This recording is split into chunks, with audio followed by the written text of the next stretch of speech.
नमस्कार, बहुत स्वागत है आपका। एशियन न्यूज देख रहे हैं आप और मैं हूं आपके साथ मुस्कान गंगराड़े। 3 सीटों पर किसकी बजेगी बीन? जी हां, इसी मुद्दे पर आज हम चर्चा करने वाले हैं क्योंकि छत्तीसगढ़ में दूसरे चरण में 3 लोकसभा क्षेत्रों जो कि काफी हाई प्रोफाइल है, कांकेर, महासमुंद और राजनांदगांव में मतदान होना है।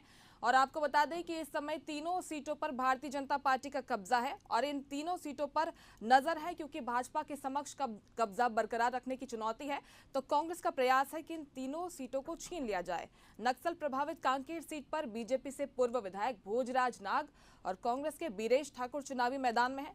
तो वहीं महासमुंद की बात करें तो कांग्रेस नेता और पूर्व गृह मंत्री ताम्रध्वज साहू की साख यहां पर दांव पर है। यहां उनका मुकाबला बीजेपी की रूप कुमारी चौधरी से है। राजनांदगांव भाजपा का गढ़ है। इस सीट पर पूर्व मुख्यमंत्री डॉक्टर रमन सिंह की प्रतिष्ठा जुड़ी हुई है। यहां पर निवर्तमान सांसद संतोष पांडे को कांग्रेस नेता एवं पूर्व मुख्यमंत्री भूपेश बघेल चुनौती दे रहे हैं। दूसरे चरण में होने वाले तीनों सीटों पर चुनाव के लिए बीजेपी और कांग्रेस ने अपनी पूरी ताकत झोंक दी है। कांकेर के मैदान में 9 प्रत्याशी मैदान में हैं, तो महासमुंद में 15 प्रत्याशी ताल ठोक रहे हैं। जबकि राजनांदगांव की बात करें तो 23 प्रत्याशियों की किस्मत दांव पर लगी हुई है। भूपेश बघेल ने यहां कार्यकर्ताओं से 385 लोगों के नामांकन की अपील की थी ताकि चुनाव आयोग बैलेट से मतदान करवाने पर मजबूर हो जाए, लेकिन भूपेश बघेल की इस रणनीति को कार्यकर्ताओं का साथ नहीं मिला। कांकेर में 50,000 से ज्यादा जवानों को सुरक्षा के लिए तैनात किया जा रहा है। हाल ही में जवानों ने 29 नक्सलियों का यहां पर एनकाउंटर किया था। चलिए इस मुद्दे पर चर्चा करेंगे। हमारे साथ तमाम मेहमान जुड़ रहे हैं। कांग्रेस प्रवक्ता सुरेंद्र वर्मा हमारे साथ मौजूद हैं। वासु शर्मा बीजेपी प्रवक्ता स्टूडियो से हमारे साथ मौजूद हैं। शशिकांत साहू संवाददाता बैकपैक से हमारे साथ मौजूद हैं। बहुत शुक्रिया आप तीनों का, बहुत स्वागत हमारे साथ जुड़ने के लिए। लेकिन इसके पहले दोनों पार्टियों की प्रतिक्रिया हम जान लेते हैं। में जनता ने कांग्रेस के पक्ष में मतदान किया। दूसरे चरण में भी तीनों की तीनों सीट में कांग्रेस के प्रत्याशी बेहद मजबूत है। जनता का जो समर्थन है कांग्रेस के प्रत्याशियों को मिल रहा है। राजनांदगांव में श्री भूपेश बघेल जी की लहर चल रही है। वैसे ही महासमुंद में ताम्रध्वज साहू जी के पक्ष में पूरी मतदाता लामबंद हो चुके हैं और कांकेर का मतदाता तो अपनी बात बीरेश ठाकुर को सांसद बनाने के लिए दृढ़ निश्चय कर चुका है। कांग्रेस को ये बात समझ में आ गई है कि बुरी तरह से कांग्रेस पार्टी हारने वाली है। जनता उन पर भरोसा नहीं कर रही है और इसलिए अब एकजुट होने की कोशिश कर रहे हैं, पर इसका कोई लाभ कांग्रेस पार्टी को नहीं मिलने वाला है। जनता ने मन बना लिया है, तय कर लिया है नरेंद्र मोदी जी को तीसरी बार देश का प्रधानमंत्री बनाने। चलिए इसी मुद्दे पर हम चर्चा करने वाले हैं। हमारे साथ वासु शर्मा बीजेपी प्रवक्ता स्टूडियो से मौजूद हैं। वासु जी, सबसे पहला सवाल आप ही के लिए, क्योंकि अभी आपकी सरकार है, भारतीय जनता पार्टी सत्ता में है। क्या लगता है इन 3 हाई प्रोफाइल सीटों पर कल मतदान होने हैं? प्रचार प्रसार का दौर हमने देखा, आपने तमाम वादे किए, दावे किए। क्या स्थिति लग रही है भारतीय जनता पार्टी की जीत को लेकर, कितने आश्वस्त? देखिए, सबसे पहले तो आपके सभी दर्शकों को नमस्कार। कांग्रेस के हमारे साथी बैठे उनको भी नमस्कार। और मैं ये कहना चाहता हूँ कि छत्तीसगढ़ में तीनों सीटों पे तो हम जीतेंगे ही, लेकिन भारतीय जनता पार्टी का लक्ष्य 11 सीटों का है और हम 11 की 11 सीटों पे जीतेंगे।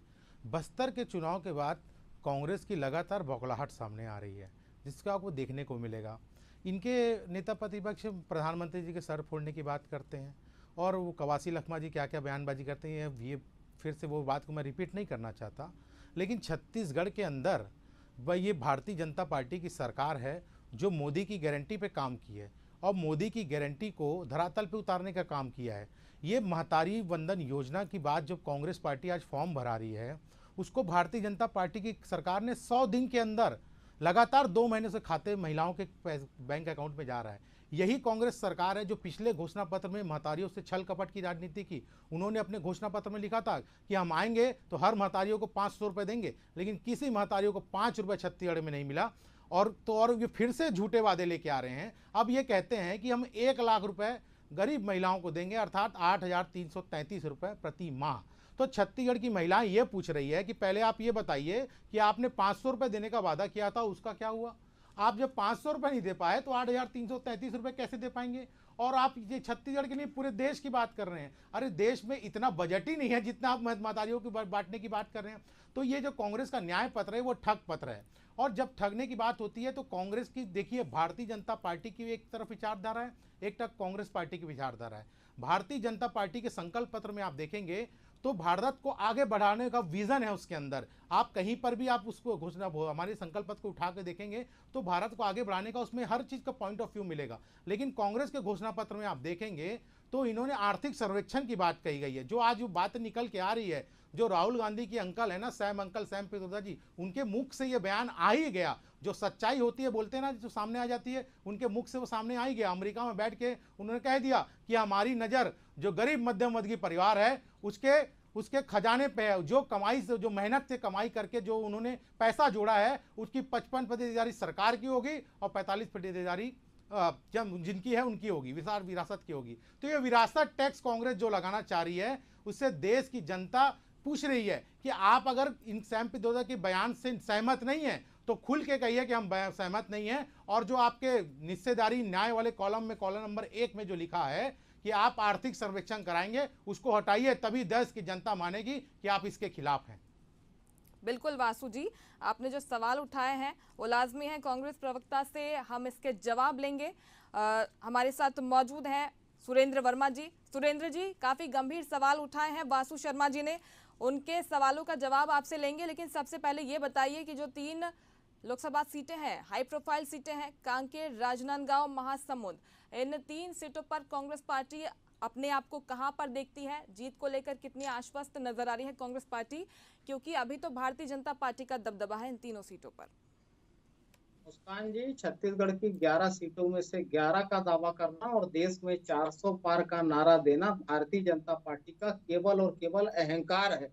असलियत से ये भी विदित है, जिस तरह से पहले चुनाव चरण में 102 सीटों में मतदान हुआ, उसके बाद देश के प्रधानमंत्री, देश के गृह मंत्री और तमाम भाजपाइयों की जो बौखलाहट है, जो गलत बयानी है, उससे यह साबित होता है कि भारतीय जनता पार्टी ये चुनाव बुरी तरह से, भारतीय जनता पार्टी का मूल मंत्र जो है वो केवल और केवल झूठ है। सत्ता पाने के लिए झूठ बोलते हैं और अब सत्ता को बचाए रखने के लिए झूठ बोलते हैं। 10 साल से जिनकी केंद्र में सरकार है वो अब फिर से आ गए अपने आजमाए हुए नुस्खे बांटने और काटने का। ये की बात कर रहे थे, आ गया काला धन वापस, 15-15 लाख रुपए इनके खाते में आ गए होंगे। जिस तरह से 100 दिन में महंगाई कम करने का टाइम वादा था, आज महंगाई 6 गुना ज्यादा है 2014 की। जिस प्रकार से डीजल पेट्रोल पर सेंट्रल एक्साइज लगाए जाते हैं प्रति लीटर के दर पर, सेंट्रल एक्साइज डीजल पर मात्र 3 रुपये 54 पैसा हुआ करता था। वर्तमान में मोदी सरकार 19.90, यह 8 गुना मुनाफाखोरी करके अडानी की तिजोरी भरने वाले कांग्रेस के हिस्सेदारी न्याय योजना पर सवाल उठाएंगे। असलियत यही है भाजपा की, इनको सामाजिक न्याय से नफरत है, इनको अनुसूचित जाति, अनुसूचित जनजाति, महिला, ओबीसी के अधिकारों को उससे नफरत है। इस तरह से 1.5 साल से उस राजभवन में छत्तीसगढ़ में 76% का आरक्षण वाला विधेयक लंबित है और उसी राजभवन में मोदी जी रुके थे। तो कौन संचालित कर रहे हैं संवैधानिक एजेंसियों की पार्टी कार्यालय के रूप में, यह भी सर्वविदित है। भाजपा के चलिए जवाब ले लेते हैं वासु जी। जो राजभवन वाला मुद्दा है, इस पर कांग्रेस पार्टी हमलावर नजर आ रही है, क्या अनुचित हुआ प्रधानमंत्री राजभवन में रुके? तो देखिए, कांग्रेस पार्टी स्तरहीन राजनीति कर रही है। वो देश 140 करोड़ देशवासियों के प्रधानमंत्री है। वो कांग्रेस को ये पता होना चाहिए कि आज भी वो प्रधानमंत्री हैं। अभी चुनाव चल रहे हैं निश्चित रूप से, लेकिन आज भी वो प्रधानमंत्री हैं। और प्रधानमंत्री जब किसी भी राज्य के दौरे पे जाते हैं तो निश्चित रूप से राज्यपाल के यहाँ निवास करते हैं। वो कांग्रेस के प्रधानमंत्री रहते थे तब भी वही हुआ करता था और भारतीय जनता पार्टी के। इसमें ये कांग्रेस की जो है ना, हर चीज़ में मोदी का विरोध करना। मोदी ने क्या काम किया है इस देश के लिए, उसमें कुछ कमियां निकालने के छोड़ केवल मोदी के पीछे पड़ रहते हैं। अब मोदी का विरोध करते करते इन लोग देश के विरोधी हो गए हैं। आप ये समझिए, इनके पूर्व प्रधानमंत्री एक कहते जो कड़ी जुड़ रही है उसके आधार पर मैं बता रहा हूँ। ये जो तुष्टीकरण की राजनीति कांग्रेस पार्टी करती है, जो आरोप लगते हैं वो सिद्ध होते हैं। इनके पूर्व प्रधानमंत्री क्या कहते थे? इनके पूर्व प्रधानमंत्री कहते थे कि देश के संविधान को माइनॉरिटी का अधिकार है, और माइनॉरिटी का मतलब मुस्लिम। माइनॉरिटी में तो और भी जातियां आती हैं ना, सिख आते हैं, ईसाई आते हैं, बौद्ध आते हैं, पारसी आते हैं। उनकी बात क्यों कांग्रेस पार्टी नहीं करती? और माइनॉरिटी में भी बहुसंख्यक है मुस्लिम, उसकी केवल पक्षधार करने वाली कांग्रेस पार्टी, तुष्टीकरण की राजनीति करने वाली। ये राजनांदगांव के अंदर जो लोकसभा में चुनाव हो रहा है, उसके अंदर अगर आप पूर्व मुख्यमंत्री जी का जो क्षेत्र है उसमें आप कवर्धा भी आता होगा, कवर्धा में भी आप देखा होगा भगवा ध्वज का अपमान हुआ। आप छत्तीसगढ़ के पिछले 5 साल में देखें, बीरनपुर का हार। ये तुष्टीकरण की राजनीति कांग्रेस पार्टी क्यों करती है? एक वोट बैंक के कारण कांग्रेस पार्टी तुष्टीकरण की राजनीति पर उतर जाती है। यही जो देश की जनता है वो देख रही है। आपके पांच, इससे पहले छत्तीसगढ़ में कभी दंगे नहीं हुए, लेकिन पिछले 5 सालों में कैसे 2-2 दंगे हो गए छत्तीसगढ़ के अंदर, ये भी छत्तीसगढ़ की जनता ने देखा है। देखिए, हम तो काम की बातें कर रहे हैं, हमारे पास विजन है देश को आगे ले जाने का। हमारे न्याय संकल्प पत्र को आप देख लेंगे तो उसमें विजन है देश को आगे ले जाने का। हमने काम करके दिखाया। इस देश में गरीबों के लिए 11 करोड़ से ऊपर शौचालय बन गए, 5 करोड़ लोगों को आवास मिल गए और 13 करोड़ लोगों को शुद्ध पेयजल का मिल गया। 2.5 करोड़ लोग ऐसे जिनके घर में बिजली नहीं पहुंचती थी। ठीक है वासु जी, आपकी उपलब्धियां हम बाद में जान लेंगे। अभी सुरेंद्र लेकिन वर्मा हमारा जी, ये काम है कि कांग्रेस अपने मुद्दों पर राजनीति करे, ठीक है। दिग्भ्रमित करने की राजनीति जनता को ना करे। कांग्रेस पार्टी पर हमेशा आरोप भी लगते आए हैं सुरेंद्र जी, और हमने भी सुना फर्जी मुठभेड़ बता दिया था आपके नेता ने, इसके साथ ही शहीद बता दिया था आपके राष्ट्रीय प्रवक्ता ने नक्सलियों को। तो कांग्रेस तो हमेशा घिरती हुई आती है, अगर ऐसी बयानबाजी होगी तो कांग्रेस पर इसका नकारात्मक असर तो होगा ही, आरोप तो लगेंगे ही आप पर। मुस्कान जी, मेरा निवेदन है कि भाजपा के एजेंडे पर मत फंसे आप। कांग्रेस ने शहादत दी है इस देश की आजादी के लिए, इस देश के नवनिर्माण के लिए। भारतीय जनता पार्टी के षड्यंत्र में मेरा निवेदन है कांग्रेस के प्रवक्ताओं के साथ यही दिक्कत है। ये भाजपाई आदतन झूठ बोल रहे हैं। मनमोहन सिंह का वो बयान यूट्यूब पर है। वर्मा जी, आप कौन सा सच बोल रहे हैं? आधा सच क्यों जनता को बता रहे हैं? क्या मायने हैं? अगर आप इतना ही सच बोल रहे थे तो छत्तीसगढ़ की जनता ने आपको सच में क्यों बता दिया? 7 अरब डॉलर से बढ़ा के 160 अरब डॉलर के लेकर देश के संसाधन बेचने वाली मोदी सरकार, जिसके राज में एक भी सरकारी उपक्रम खड़े नहीं हुए, 30 से ज्यादा सरकारी उपक्रम बेचे गए उन्हें पौने धाम में। भुखमरी इंडेक्स में 55 स्थान से आज 112। देखिए, झूठ परोस रहे एशिया की टॉप करेंसी से अपने इसमें में बोलिएगा, बहुत लफाजी कर लिए देश पर। अरे आप भी लफाजी कर रहे हो वर्मा जी। मात्र 54 लाख करोड़ था, वर्तमान में 205 लाख करोड़ है। ये पैसा जा कहाँ रहा है? अडानी की तिजोरी में। इस प्रकार से एमएसएमई की ये हालत बना दिए हैं कि 97% 3 साल सर्वाइव नहीं कर पा रहे हैं। भुखमरी इंडेक्स में कहाँ है? तो ये अभी झूठ बोल रहे थे 5 लाख आवास। नीति आयोग के रिपोर्ट में ये बात सही है कि मनमोहन सरकार में इंदिरा आवास जब बनता था लगभग 5.5 करोड़ इंदिरा आवास बने थे, और ये अभी 5 करोड़ का दावा कर रहे हैं। ये केवल 2 करोड़ 74 लाख बने पिछले 10 साल में। रिपोर्ट कार्ड अपना देखे और लफाजी बंद कर दे। इस प्रकार से हमारी सरकार ने, हमारी यूपीए की सरकार ने देश को आरटीआई दिया, फूड सेफ्टी का कानून लाया, जिस तरह से शिक्षा को आम जनता के अधिकार में शामिल किया, ये बेचने का काम कर रहे हैं। पिछले 3 महीने में छत्तीसगढ़ में स्वास्थ्य की बता है, आप अपने रिपोर्टर से कंफर्म कर लीजिए। आयुष्मान कार्ड के नाम पर ये ढोंग करते हैं। निजी चिकित्सालयों का पिछले 4 महीने से एक भुगतान नहीं किया गया है, वो तरह तरह के बहाने करके वापस लौटा रहे हैं। टीबी के मरीज तक की दवाइयां की जा रही है। 300 करोड़ के वैक्सीन पिछले 3 महीने में एक्सपायर हुआ बिना उपयोग के। तो भाजपा का फोकस केवल कमीशनखोरी में, भ्रष्टाचार में, आम जनता के हिस्से इनको कोई मतलब नहीं है। 3 महीने की सरकार में देखिए, और पहले इनके सांसदों का ये दम भर रहे हैं। सबसे निष्क्रिय सांसद रहे संतोष पांडे जी। 67,000 से ज्यादा ट्रेनें निरस्त हुई छत्तीसगढ़ से, जो सबसे ज्यादा कमाई करके देने वाला रेलवे जोन है बिलासपुर। इनके सांसदों से मैं तली चाटू करता, मैं इनके मुंह में तली जाता। ठीक है, आपके तमाम आरोप हमने सुन लिए हैं। और होता है ना कांग्रेस पार्टी के साथ कि अगर कोई फैक्ट बता दिया जाता है कि कांग्रेस पार्टी अटैकिंग मोड में आ जाती है। आप मुझे भाजपा का एजेंट बता रहे हैं, बड़ा ही गलत आरोप लगा रहे हैं। आपको मैंने फैक्ट बताया। भूपेश बघेल का क्लिप हमारे पास मौजूद है। देखिए, आपकी पूरी बात मैंने सुनी, आप मेरी बात अब सुन लीजिए सुरेंद्र जी। भूपेश बघेल का क्लिप मीडिया से बातचीत करते हुए उन्होंने कहा था सुप्रिया श्रीनेत को नेशनल टीवी पर हमने कहते हुए सुना। इसका काउंटर तो आप नहीं दे पा रहे हैं, ठीक है। भाजपा का एजेंट पत्रकारों को बताना ये हम बिल्कुल भी एक्सेप्ट नहीं करेंगे। चलिए ठीक है, आपकी पूरी बात हमने सुन ली है। वासु जी जवाब दीजिए। कांग्रेस पार्टी का दिक्कत ही यही है कि कोई मीडिया पत्रकार उनको अगर बताए कि आपने ऐसा गलत किया है तो उनको वो उसको से नहीं लेते, उनको केवल एक आरोप लगा देते कि वो भारतीय जनता पार्टी। ये कांग्रेस का लगातार आरोप रहा है। सुरेंद्र जी, मैं आपके बीच में नहीं बोला, आप मेरे बीच में डिस्टर्ब नहीं कीजिए। आपके बीच में साहस रखिए सुनने का आप साहस रखिए। मैं आपके बीच में इंटरप्ट नहीं किया।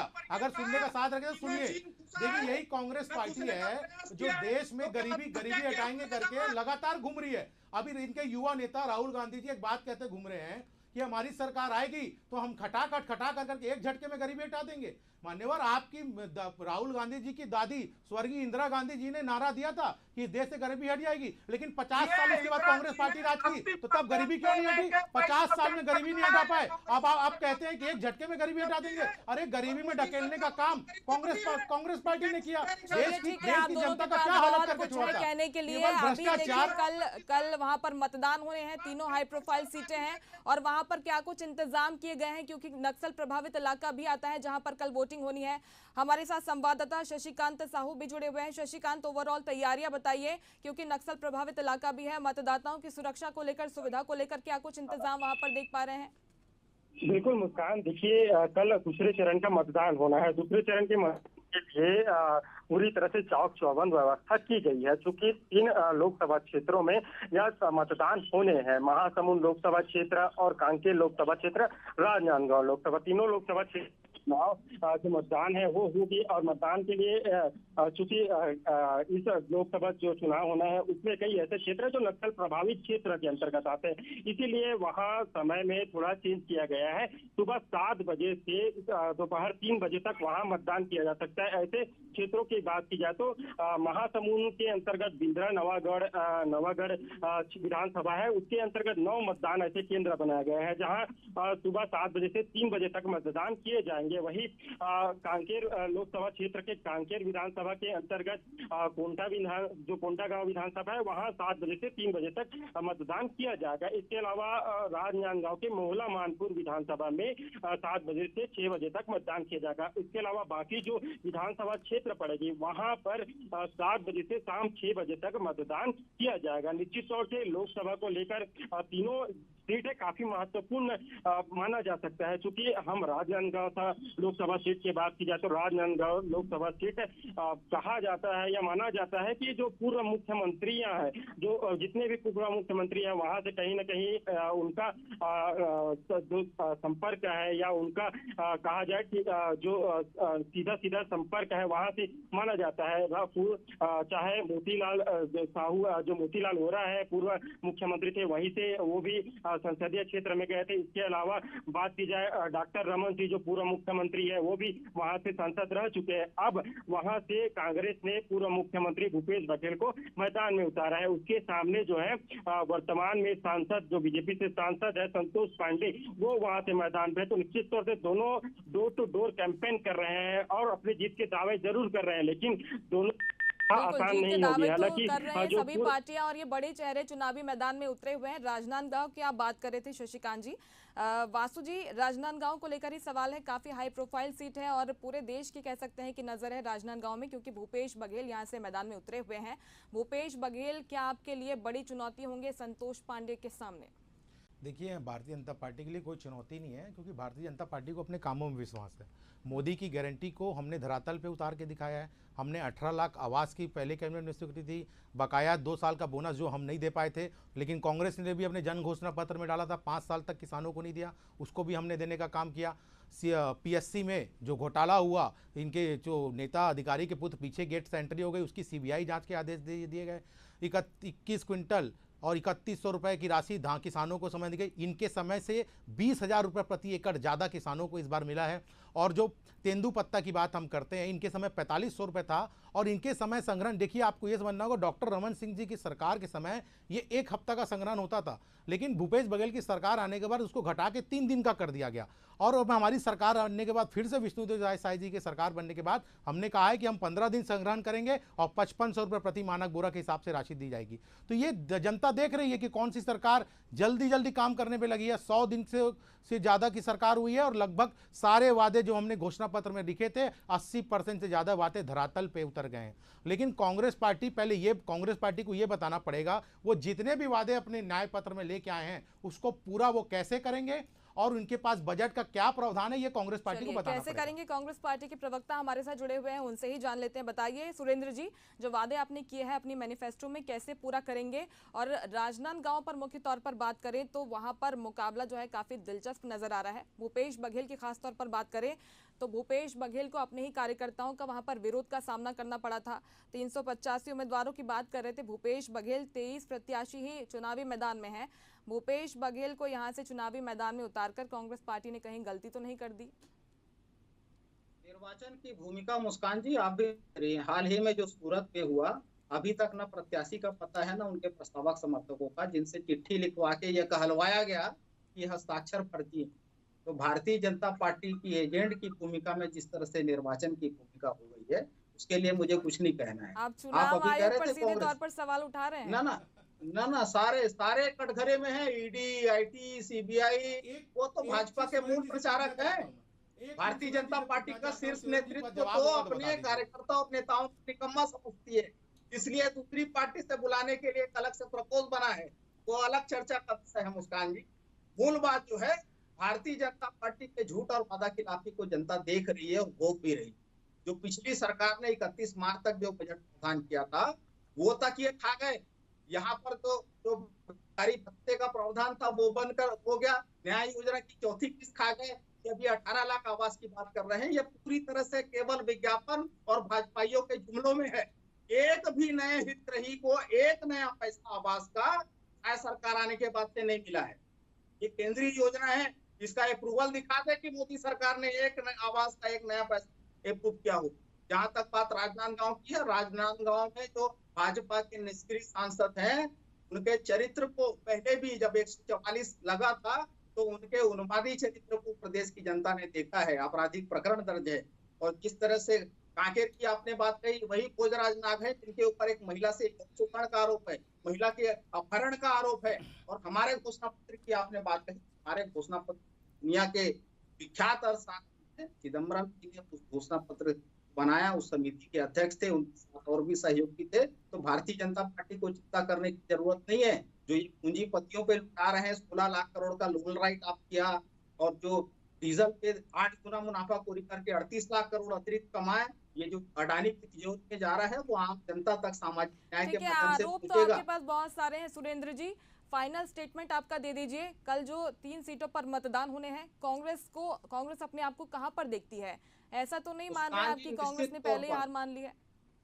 ना, कांग्रेस पहले चरण के बस्तर को भी जीतेगी, दूसरे चरण के ये तीनों सीटें, ये निश्चित है कि भारतीय जनता पार्टी बड़े अंतर से हारने जा रही है। और इनकी बौखलाहट, इनका झूठ और इनकी गलत बयानी इस बात का प्रमाण है कि भारतीय जनता पार्टी की समझ चुकी है कि अभी जनता जो है इनके वादा खिलाफी से मुक्ति पाने की तैयारी में है। और कहीं भी इन तीनों सीटों में, चाहे नांदगांव हो, कांकेर हो या महासमुंद हो, भारतीय जनता पार्टी बड़े अंतरों से कांग्रेस दावा कर रही है कि कांग्रेस ने अपना जो विजन है जनता तक पूरी तरह से पहुंचा दिया है। वासु जी, भारतीय जनता पार्टी क्या कामयाब हुई है अपना विजन जनता तक पहुंचाने में? निश्चित रूप से धरातल पे हमारे लाभार्थी है, जो मोदी जी ने काम किया है और विष्णुदेव साय जी ने काम किया, हम लाभार्थियों तक सीधा पहुंच रहे हैं। हमारी तैयारी बूथ लेवल पे है, पन्ना प्रमुख तक हमारी तैयारी है, हमारे कार्यकर्ता बूथ लेवल में काम कर रहे हैं। लेकिन कांग्रेस का दिक्कत ही यही है कि उनको किसी भी चीज़ पे देश के विश्वास नहीं है। वो न्यायपालिका को नहीं मानते, वो चुनाव आयोग को नहीं मानते। सुरेंद्र जी को ये पता होना चाहिए कि ये देश बीजेपी की सरकार बनने के पहले चुनाव आयोग की जो नियुक्ति होती थी, उसको केवल प्रधानमंत्री साइन करके चुनाव आयोग की नियुक्ति कर देते थे। लेकिन 2014 के बाद जिसको नेता प्रतिपक्ष जो कांग्रेस के हैं, उसको भी रखने के बाद चुनाव आयोग की नियुक्ति होती है। ये बात तो सुरेंद्र वर्मा जी नहीं बताएंगे। केवल और केवल झूठ और फरेब की राजनीति में, तो पहले ही कह रहा हूँ, कांग्रेस के पास केवल झूठ है। इसी कारण देश की जनता आपको सच बोलने का साहस आपके पास नहीं है। आपके पक्ष में फैसला है तो सुप्रीम कोर्ट अच्छा है, चरित्र और इनके यही डबल स्टैंडर्ड कांग्रेस की सरकारों ने खड़ा किया था। भारतीय जनता पार्टी अपने पार्टी का बिल्कुल देश की जनता देख रही है। और देखिए 4 जून को आने वाले नतीजे बता देंगे कि आपके वादे जो है, दावे जो है, जनता तक कितना पहुंचे हैं। बहुत शुक्रिया आप तीनों का हमसे बातचीत करने के लिए। तो देखिए, आम चुनाव है, लोकसभा चुनाव 2024 है और रण सज चुका है। दूसरे चरण के मतदान कल होने हैं। 6 लोकसभा सीटों पर वोटिंग मध्य प्रदेश में होनी है, तो वहीं छत्तीसगढ़ में 3 हाई प्रोफाइल सीटों पर कई बड़े नाम हैं। और इन 3 सीटों पर कल नजर हमारी बनी रहेगी। जनता तय करेगी कि जनता किसके साथ है। बहुत शुक्रिया आप तीनों मेहमानों का जुड़ने के लिए। नमस्कार।